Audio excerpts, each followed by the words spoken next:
Well, hello everyone, and welcome to the discussion on the assignments for week 3 of ADMG 575.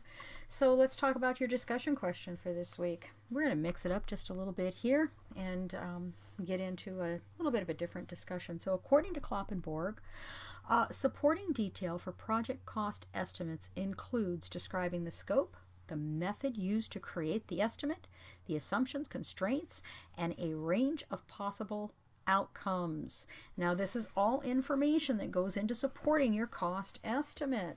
So if you have a number of activities that you're estimating costs, you may need to address the scope and the method that you used and the assumptions and constraints and the range of possible outcomes for each of these particular things. Sometimes project management can get very detailed in that part. The project scope is the least well defined at the project outset and becomes increasingly well defined throughout project planning, right?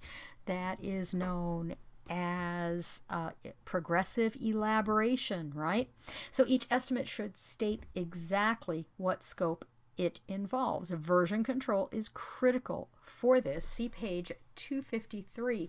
Remember, version control is something that we really haven't talked about with respect to a project management plan, but version control is definitely something that can help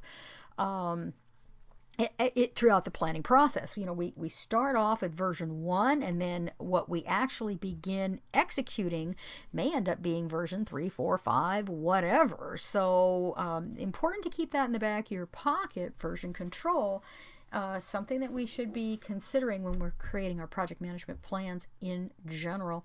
So for this discussion, consider the gala venue and the requirements. Make some decisions about what the venue will look like in terms of the services offered and estimate costs.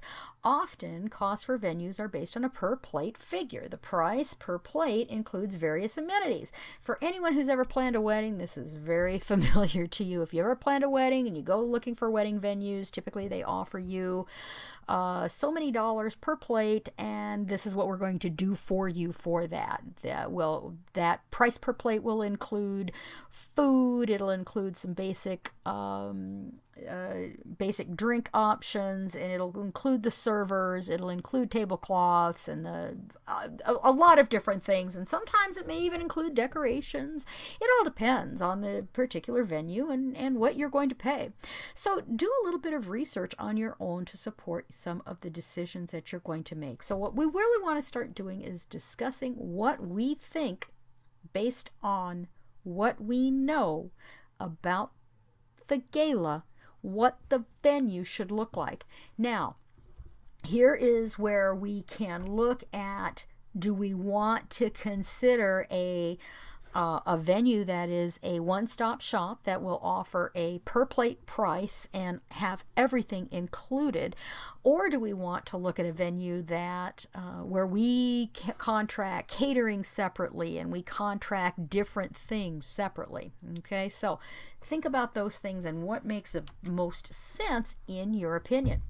So then next, prepare a response that addresses your scope, method used to create the estimate, your assumptions and your constraints. See page 254, and a range of possible outcomes for the venue-only activity. Share this information in your initial post. So for this week only, you can respond to your peers using techniques such as brainstorming, asking probing questions, sharing additional resources for consideration.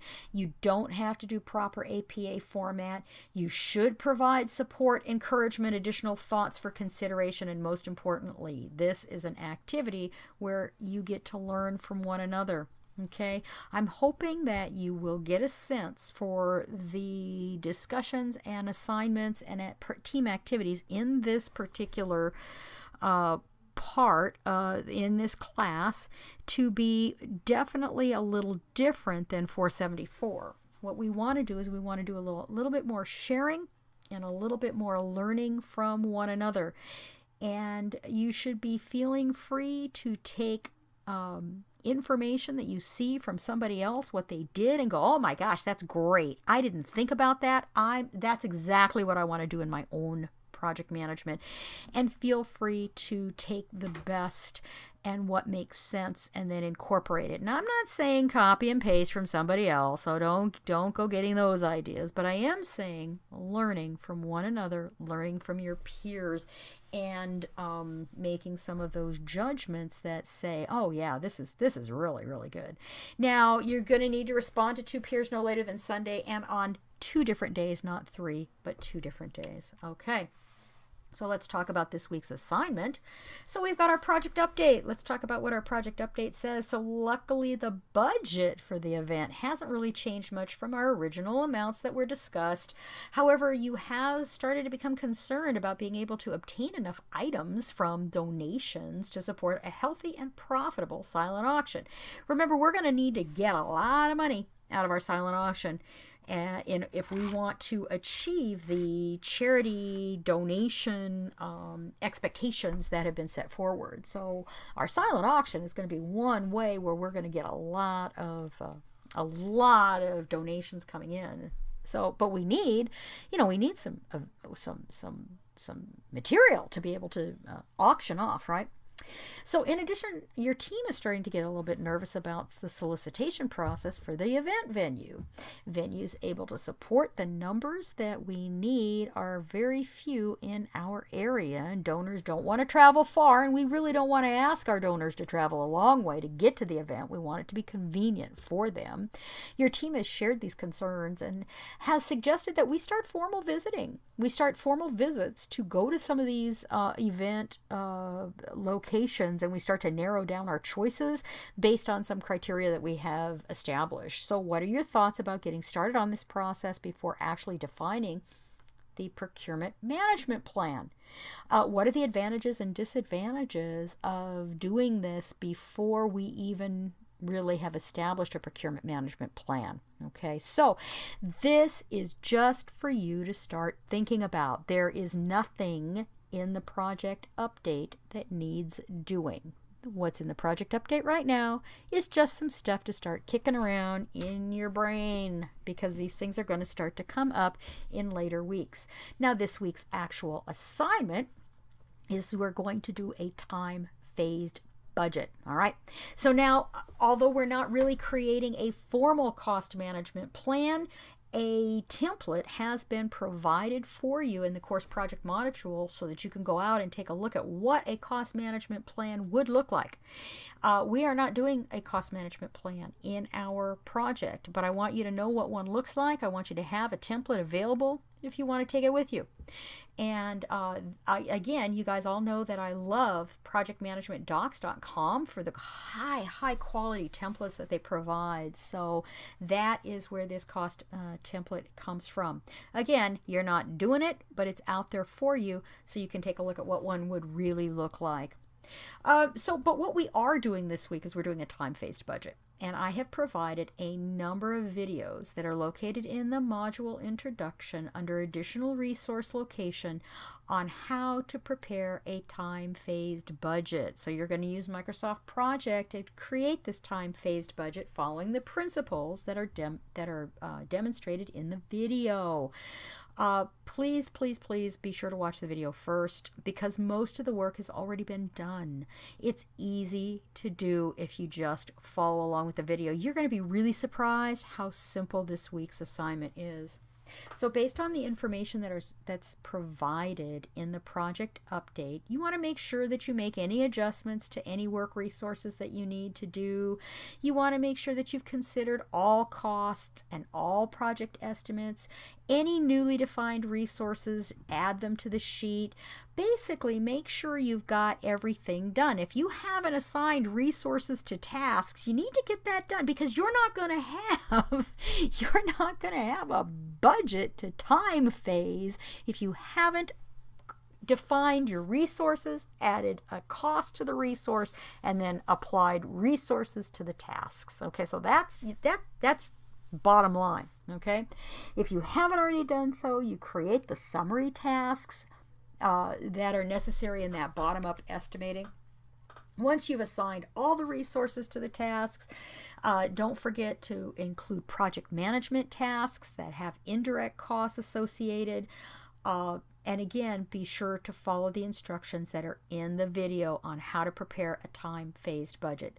What I'm saying here is make sure you have it all pulled together. Now, you really should have done all of this stuff ahead of time because in previous assignments, we have done all this work. So bottom line, all of this work should already be done. All you should really have to do, all you should really need to do, watch the video and then follow the instructions to prepare a time-phased budget. Okay? So with that, you're going to do that in Microsoft Project. And then you're also going to prepare a Microsoft Word document that answers the following. You want to state all of the assumptions and constraints that you used when creating your budget. You want to state your confidence in your estimates, and you want to justify those statements. Why are you confident? And I hope you're beginning to understand that it's never okay to say, I am completely confident in my estimates. Boom, done. Okay? It's never okay to just to say that. You always need to support or justify why. You always need to say why. Your managers are always going to know, okay, that's great. I'm glad you're confident. Why? Why are you confident? What makes you confident in what you've done? You're always going to be justifying your work to your managers. And as a project manager, you're going to be justifying it to your team as well. And the last thing you want to do is give examples of knowns and unknowns for the project. Describe how you budgeted for both knowns and unknowns, right? What are those unknown things that can creep up, and how did you take those into consideration? So you're going to submit two things. You're going to submit your Microsoft Word document that addresses those three areas, and you're going to submit your Microsoft Project document. Okay.